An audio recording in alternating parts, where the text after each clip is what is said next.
The Brotherhood is very, very hard to explain. It is very hard to explain. For me, I would follow Brian Keenan and Roger Parks into the gates of hell.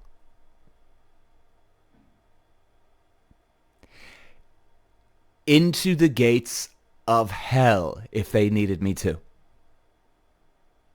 No problem. Walsh running the Irish green, and look at the move. He's making down to the inside. Moves to the front from fifth all the way to the lead in lap one. Walsh takes win number 2. Peter Walsh. And we're back, ladies and gents. Welcome back. It is Drive to Survive time. We're up to Season 1, Episode 8. And man, it's all about the crashes on this one today. Ooh, sweet Lord Jesus. Gives you an insight, guys. Really does give you an insight. But now, before we get into it, all right, I want to just announce here my new timetable for 2024 because F1 is back, baby. That's right, F1 is back. We have officially started the year off with a bang. Can you believe it? We're almost at the end of February already. My God alive. The year is fucking flying by already. I can't even explain where the time is going. Can anyone else? Probably not. But guys, here's a new timetable for this year of 2024. So, we have today we're covering Drive to Survive. Now, from now on, for every week, as many of you know or may not know, I'm doing a podcast Monday to Friday. So there's one episode comes out on each day. So every week for the rest of the year, 5 podcasts a week, Monday all the way through Friday.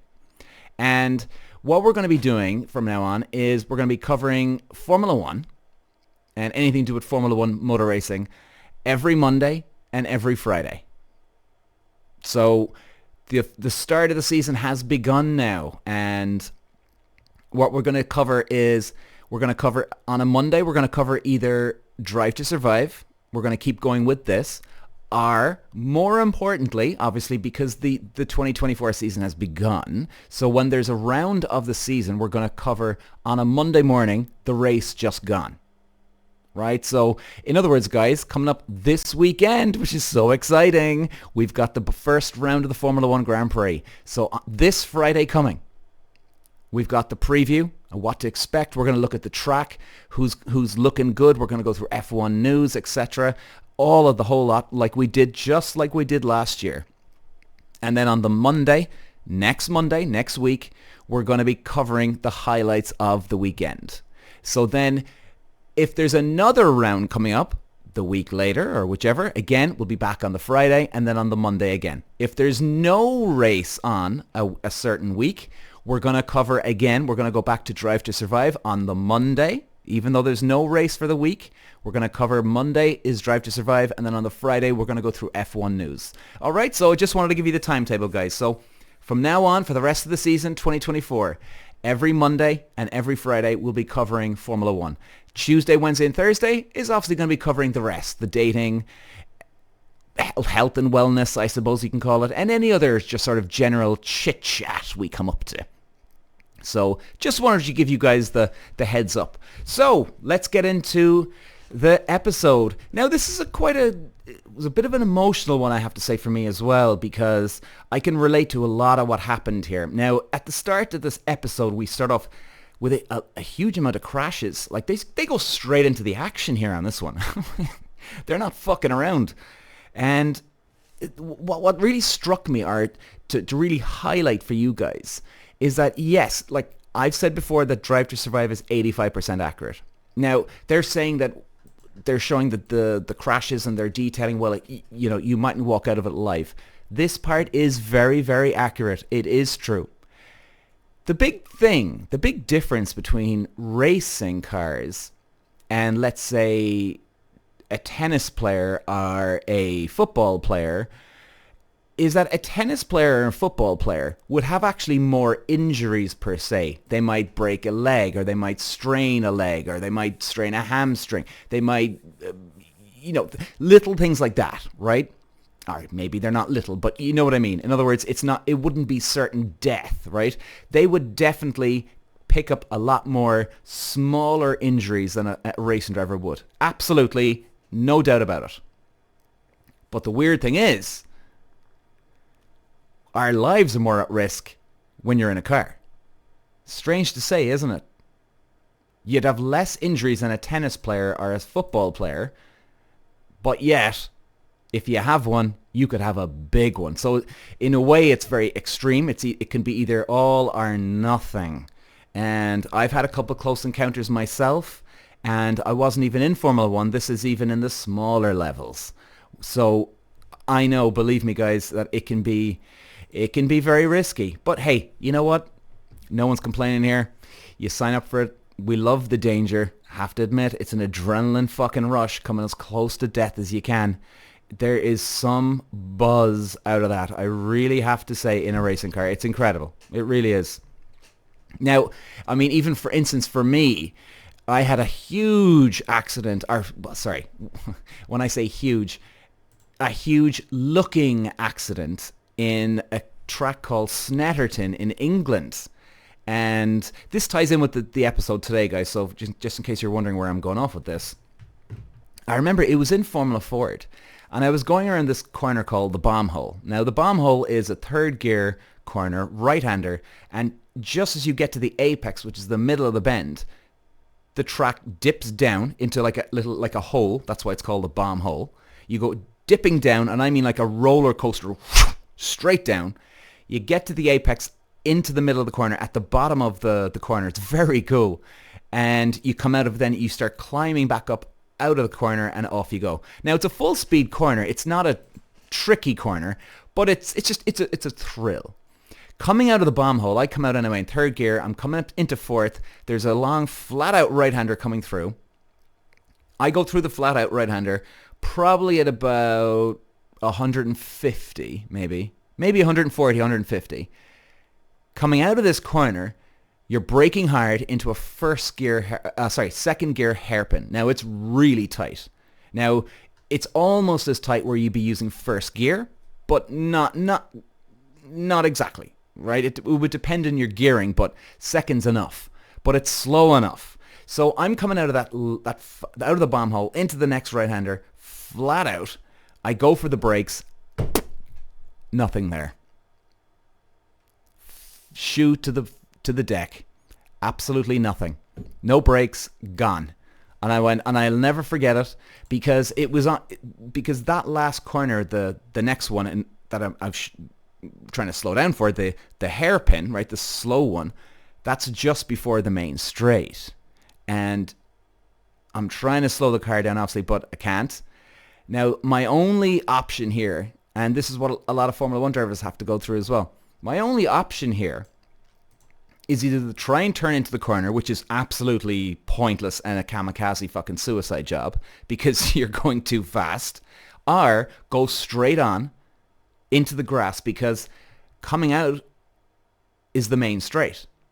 So coming out of that flat out right-hander that I went through, I can actually see the main straight right in front of me, but the thing is, straight ahead, there's the grass, right? So, but I have to turn into that hairpin, take a right, left, and then back onto the main straight, right? But I can still see the main straight. So my option only is go straight ahead. Hopefully I'll get through this grass okay and everything like that. So if I get through the grass and all the mounds and the bumps and all that, I should be okay. I'll be really slow. The car might be a bit fucking banged up, but I may be okay. So anyway, I go through. I start going through the grass. Car starts to get a bit fucking jumpy. Car goes up on its four wheels, and it dips down straight like a fucking diver off a board here, straight down into the deck, onto the floor. Car starts barrel rolling. Right now, we'll see this now in a few minutes, where Ericsson says everything starts to slow down, and I'll point that out to you as well and highlight that for you. And it's so true. The car starts to slow down. Everything starts to slow down. And I still vividly remember everything that happened 20 years later. I still actually can bring myself right back there. I'm sitting in the car. All of a sudden, the car goes up, hits the deck, straight down, nosedive into the concrete, or sorry, the grass. All of a sudden, the car starts to go up in the air, and all I see is I'm looking out and I just see the sky, grass, sky, grass, sky, grass, sky, grass. And things started to go quicker. Then they started to go slower. Then I see more grass. And everything just slows right down. And the weirdest thing is this. There was no noise. It was like being in a movie in a way.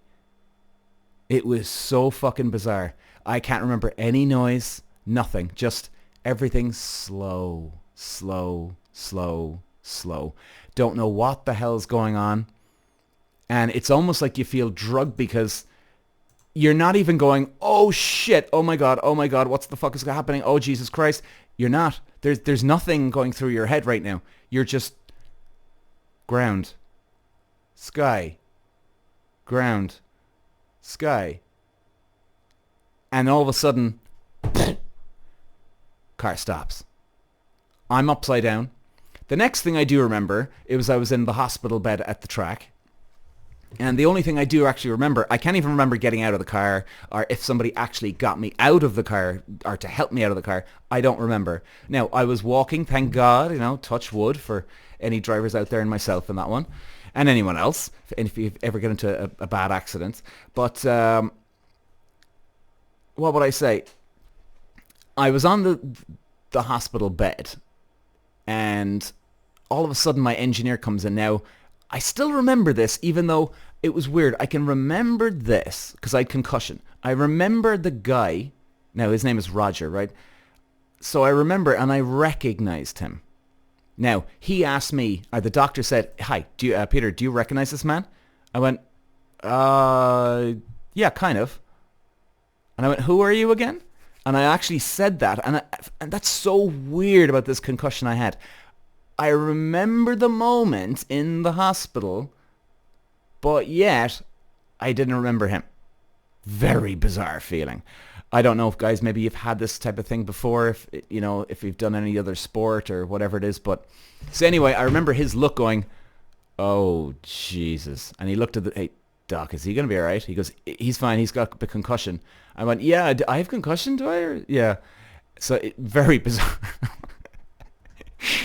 And the thing is, even if you're watching Drive to Survive, all right, and kind of like ties in with mine here, my engineer was on the main straight, and the thing is, he actually saw the whole accident and me going barrel rolling, somersaulting through the air with the car. He actually said, I thought I was dead. He said it looked that spectacular, if you know what I mean. And it was just so dramatic, so intense, heart-stopping moment for him and everybody else around. I mean, even there was other teams on the start-finish line as well. They were all watching. They were all, holy fucking Jesus. And I do remember people come up to me even afterwards, other teams going, man, you all right? You're like, Jesus, we all thought you were dead. All of us. And funnily enough, guys, it actually wasn't as bad as we thought. It wasn't at all. I mean, the only damage, I had a concussion. I had no broken hands, no broken legs. I had no fingers, toes, nothing broken. I had no cracked ribs. I had no damaged ribs. Just a banged up, concussioned racing driver. Now, I took a couple of days off, obviously, because they wanted me to make sure, obviously, that there wasn't any other things going on. But as the concussion wore off, everything was okay again. The car was totally written off, but thank God. Now, it could have gone a lot worse because the safety wasn't that huge back then. And I mean, guys, like the safety, when I say the safety back then, 1 inch more of elevation going into the ground could have caused the car flip a different direction, and then I could have ended up on my head, or I could have ended up going upside down, hitting a mound in the grass, and I could have hit my head off that mound in the grass because 2 seconds ago I hit an extra inch, and that extra inch sent me over this direction instead of the other direction. Do you know where I'm going with this? Like tiny goddamn little, I mean, it could be down to millimeters. Like it really can. Millimeters from away from a certain area where you hit can save your life.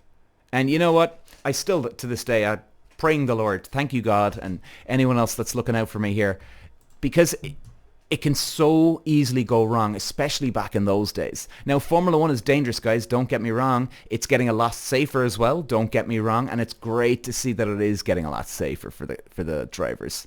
And especially with those new halos. If you know what, I'm sure you know what those are, guys. The halos are around the cockpit. You know, those kind of like a roll bar, right? Where it comes from the left and the right side of the cockpit around the driver's helmet. And then it meets up in the middle. And then the bar goes straight down. So that's called a halo. Brilliant safety device. I mean, when they did first come in, I thought they just looked shocking. They just looked so ugly. But you know what? They're a goddamn blessing in disguise for the safety. Even the lower levels have them. Excuse me. The Formula 3, the Formula 2. I think Formula 4 would have them as well. So it's a fantastic safety feature for the drivers and just for the teams as well, obviously, because they're involved. So, okay, so that was my experience, but we're going to talk about where I'm tying this in as well here with Ericsson's crash in a little while, okay? And then they flash over to Senna. And the reason why they're bringing up Senna, guys, and I want to bring up Senna here for two reasons. Number one, they're obviously bringing him up, so we're going to talk about him. Ayrton Senna was the greatest of all time. Still is the greatest of all time. I don't care who comes along. And the problem is, and in fairness, it can be a bit of a tough one for other drivers to compare against him. The cars are so technology advanced these days that it's going to be a lot harder to compare him to Senna or Schumacher or Fangio or Jackie Stewart, God knows who, right? Now, however, that doesn't matter.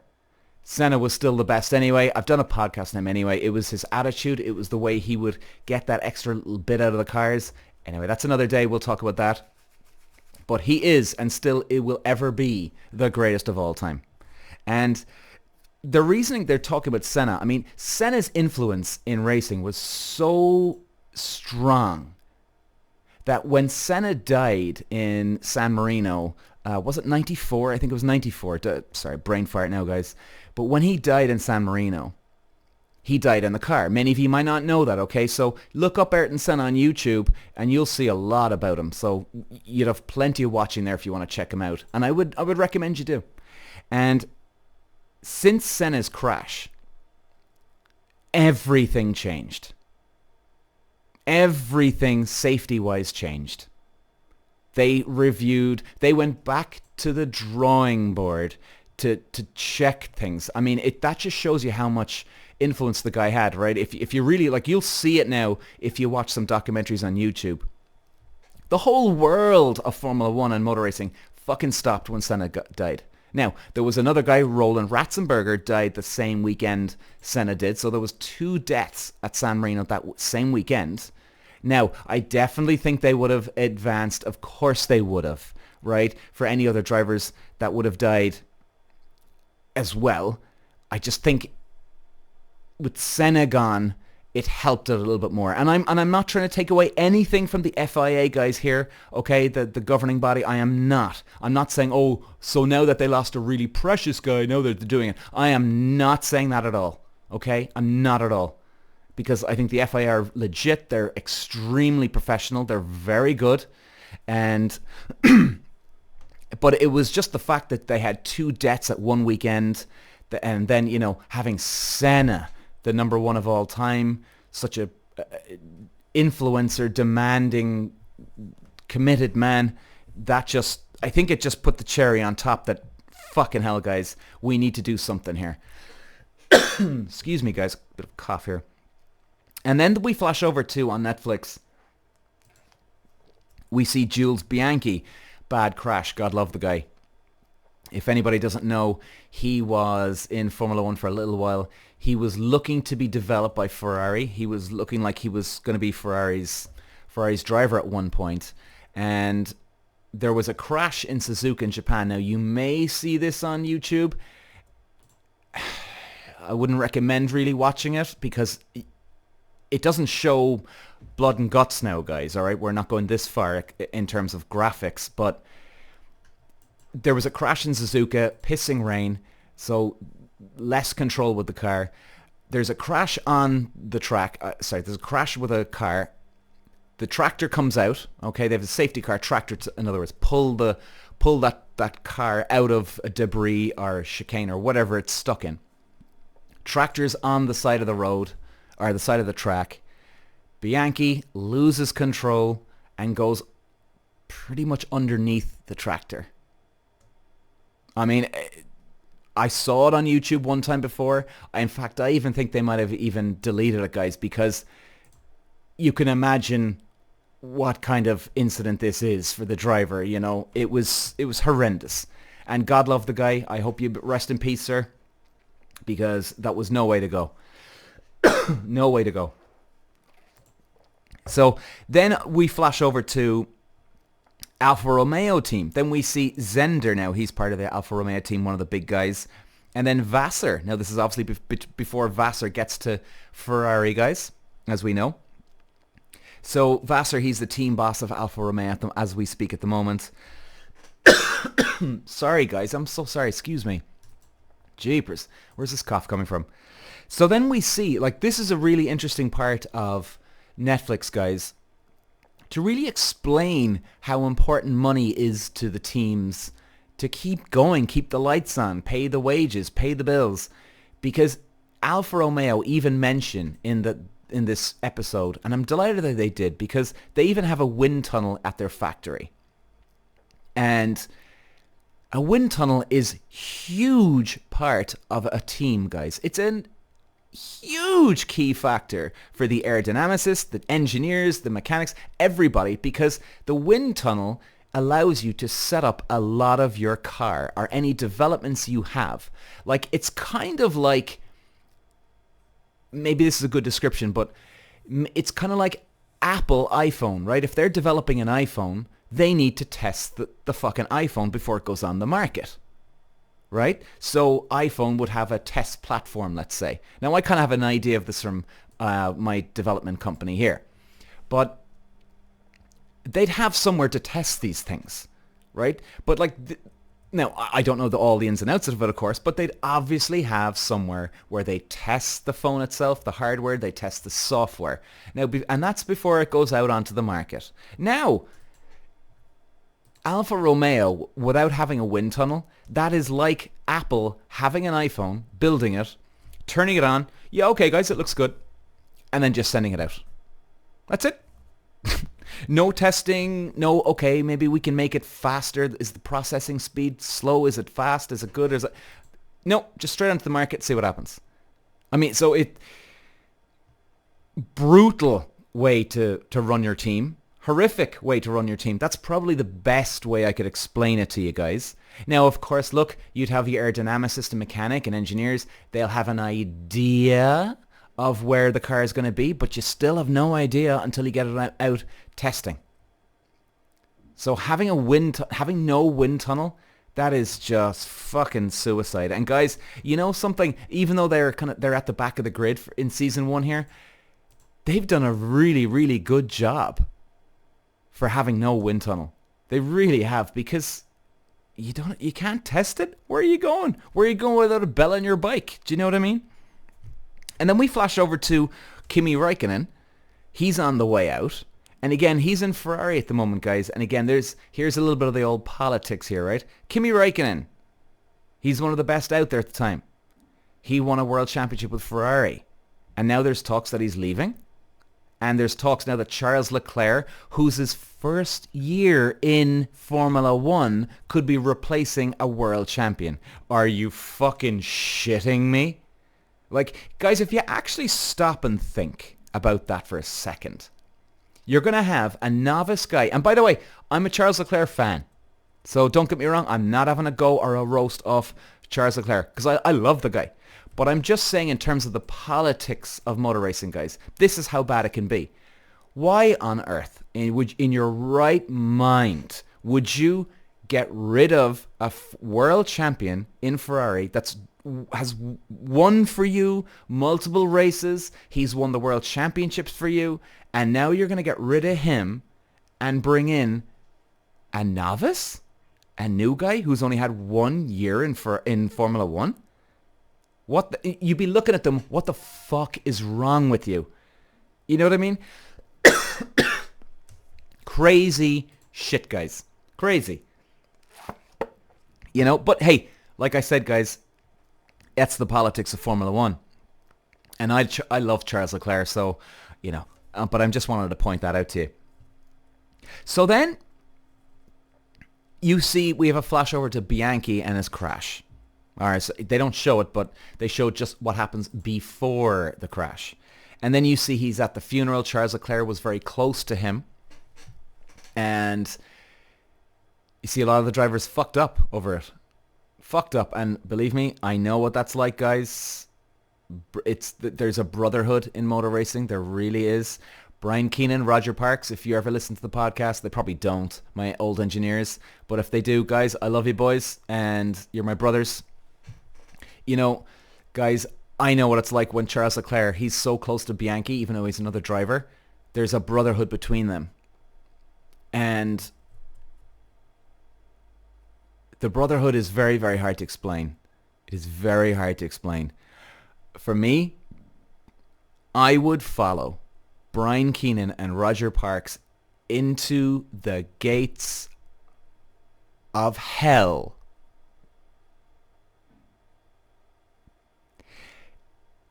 Into the gates of hell if they needed me to. No problem. It's very tough to explain. It really is. And no, I didn't see this coming. But anyway, so I can relate to the guys there, and yeah, I think we'll leave it there, right? I think we'll leave it there. And you know, we flash over to Ericsson, guys. He's in the Alfa Romeo. He has a big crash at 340 kilometers an hour, which is about 210 miles an hour, and that's a fucking ferocious speed crash. 210 miles an hour. Hits straight into the tire wall. Mechanical problem. And this is where I'm tying in my crash in Snetterton way back when I said that everything slowed down, right? Ericsson said the same thing. And when he even said it, I went, oh my God, Jesus, I know what you mean, buddy. Fucking hell. And he said the same thing. He's at 210. I was at 250 miles an hour. He still said everything slowed down. You're just like, now he said he was confused. I didn't get confused over my one. I was just like, huh. But yeah, maybe other people out there, you've had scenarios like that where things just slow down. It's a weird feeling. It's almost like you're drunk or on drugs or something. It's bizarre, man. So then we flash over to Ericsson, and he's saying that the toughest race at Singapore is coming because he needs to get the seat for next year, right? So at the moment in Alfa Romeo, they've got Leclerc and Ericsson. Now there's talk that Leclerc is going to Ferrari and Raikkonen might be going to Alfa Romeo. So Ericsson is wondering, oh God, I'm out for a seat next year, man. Fucking hell. Now, this is an interesting part. Ericsson is saying, oh, well, I'm going to have to really perform now at Singapore to hold on to my seat. Well, number one, he's got to perform at every fucking weekend he goes to. That's exactly what he should be aiming for. So this shouldn't be anything different because every weekend he's racing, he should be digging deep. And this isn't the clincher for him here. It's nothing of the sort. Because the team will still get rid of him whether they want to or not. Like, trust me on this one, guys. If a team want to get rid of a driver, they're not going to stop and change their mind because one driver has had a good weekend racing. Now, look, it doesn't affect your status here as Ericsson, right? So if Ericsson has a great weekend at Singapore, it's not going to make things worse, that's for sure. Of course not. But it's not going to change anything. If the team want you gone, you're gone. And that happens in karting, Formula Ford, 3, 2, and 1. Just the way it is. Simple as that.